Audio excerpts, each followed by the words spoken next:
So just because you search somebody's residence or vehicle or other property doesn't necessarily mean that that person is your suspect in the crime. It simply means that that place is likely to have evidence related to the crime. The FBI just revealed something shocking. Everybody thought David was the monster responsible for Celeste Rivas's demise.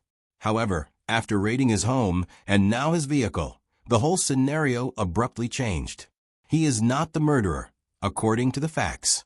So, who was the genuine culprit, and why was he set up? I know the whole thing. Let's get started. When being honest goes completely wrong. Do you recall the initial news reports about a decomposing body discovered in a Tesla belonging to the singing dude? Man, that song sounded like crap from a movie script.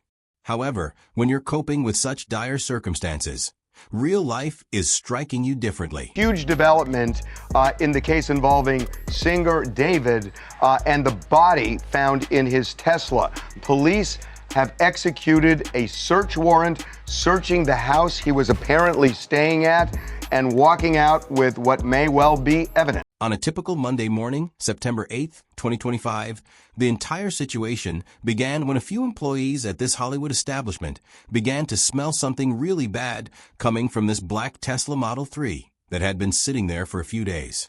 This whip was registered under David Anthony Burke and has Texas plates. It's David's official name for people who don't know.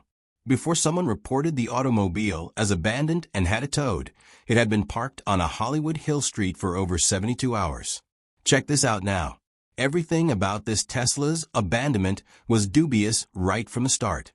For weeks, several neighbors have been informing people that this car has been traveling between various locations in the hills, as if someone were playing music in the parking lots or something. Random cars parked on their streets are not a game to these wealthy people up in the hills. They were monitoring this problem long before it became bad. You know, the entire game was put inside the front trunk, wrapped in a bag of some sort, and the tow yard workers discovered the terribly decomposed and mutilated remains of what turned out to be a teenage girl when they finally opened that trunk. It took the coroner over a week to identify the body since it was in such poor condition, and it was just a small SH tattoo on her right index finger that allowed them to identify her. And that particular information will be crucial in the future. Yeah, well, she was basically talking about how one of the identifying features of Celeste was a tattoo on her finger, which she specified to us, which we then transferred over to that information to LAPD, was that the tattoo was red. The LAPD's Robbery Homicide Division quickly intervened after this revelation, alerting everyone that this was no longer a typical missing person investigation. Given how badly decomposed it was, the body had spent a minute in that whip.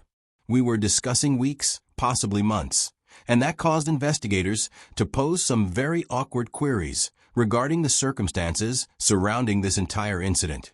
David was performing hundreds of miles away as part of his tour to promote his record Withered at the time all of this was happening. Given that he had been on tour for more than a month prior to the body being found, the timing seemed to provide him with an alibi. In a swift response, his representatives emphasized that Homeboy had been performing in front of thousands of fans and said he was working with the police.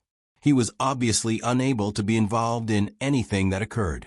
The majority of people, including fans, business people, and even some members of the media, initially supported David hard. Using his iPhone and his sister's wardrobe to create beats, this cat had established a reputation as a pure family-friendly artist who started from nothing. He became well known after his successful romantic murder, signed with Intercope, and began working with well-known people like Zizier and Keys. The notion that this young man, who appeared to be innocent, could be involved in something so perverse made folks reply, "Nah, that ain't it." That's why when the news first broke, most people just assumed he couldn't have possibly done it. I even said to a friend when it first came out, I was like, I feel like the Fortnite kid who was pretty normal didn't do something like this, because that was always the impression that I got from him, but that may not be the case. David's fan base found him endearing in part because of his entire come-up tale. Originally from Houston, David Anthony Burke began creating Fortnite material before turning to music, since he needed beats for his gaming videos that wouldn't violate copyright. He became popular among young people because of his calm, modest demeanor and grassroots work ethic, which helped them relate to him more than these other wealthy industry plants. However, the story started to change significantly as additional information became available. The Tesla was one of many whips that David owned, according to the LAPD at first, and various others in his immediate vicinity had access to any of the vehicles, which appeared to put some distance between him and whatever happened. This claim gave the impression that anyone on his crew, from his management to his friends to other artists he collaborated with, could have been driving the vehicle. However, some behind-the-scenes actions were revealing a different tale, despite the public pronouncements' attempts to maintain objectivity. Despite the fact that no charges had yet been brought against David Quick, well-known companies like Hollister and Crocs began severing their connections with him, removing their ads and partnerships. You can tell a company has inside knowledge that makes them anxious about being linked to someone when they begin to distance themselves so quickly.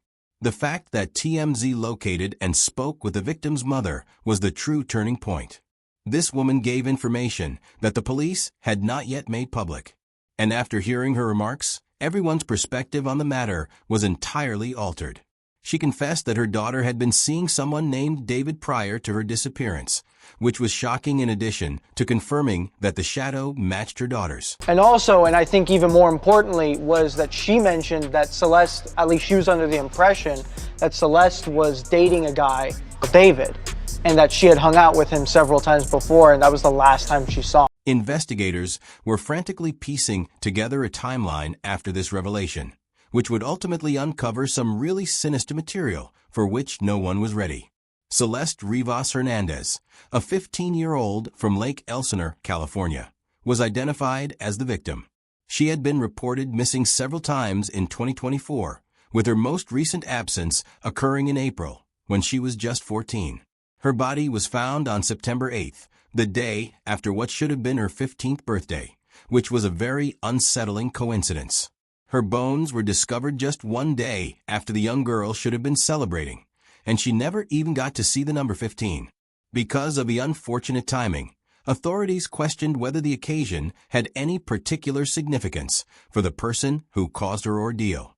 As soon as the victim's identity was revealed, the inquiry got underway. The residence David had been residing at, which was rented by his management, but where the singer spent the majority of his time, came under intense police scrutiny.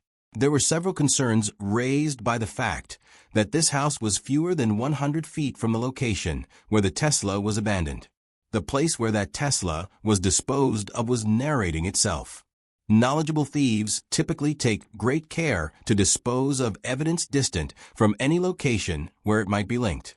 However, this car with a decaying body was parked almost directly outside the spot where David was resting his head. That kind of proximity either indicated that the person was extremely careless or that they were in such a panic that they were unable to think clearly and simply ditched the car as near to their home as they could. Digital evidence that made people talk on the streets. A full digital paper trail that revealed the most unsettling image of what had been happening between this teenage victim and the rising music star emerged when the inquiry into Tiny Celeste's death truly got going. What began as simple social media speculation swiftly evolved into a methodical display of relationships spanning years, revealing a pattern that started when Celeste was still a young child. The most incriminating proof came directly from David's own Discord server, where old conversations revealed him conversing with a user named Celeste as far back as 2021. These digital traces were going to be essential in demonstrating that David had known the victim for years, beginning when she was perhaps 11 or 12 years old, and that their relationship had continued for years. Although the evidence was already pointing to a far more twisted reality, the Discord moderators, who oversaw David's group later, attempted to hide their tracks by saying they believed Celeste was 18 or 19 and were unaware that she was a lost 15-year-old. What any streetwise individual would identify as standard grooming conduct was exposed in the Discord messages.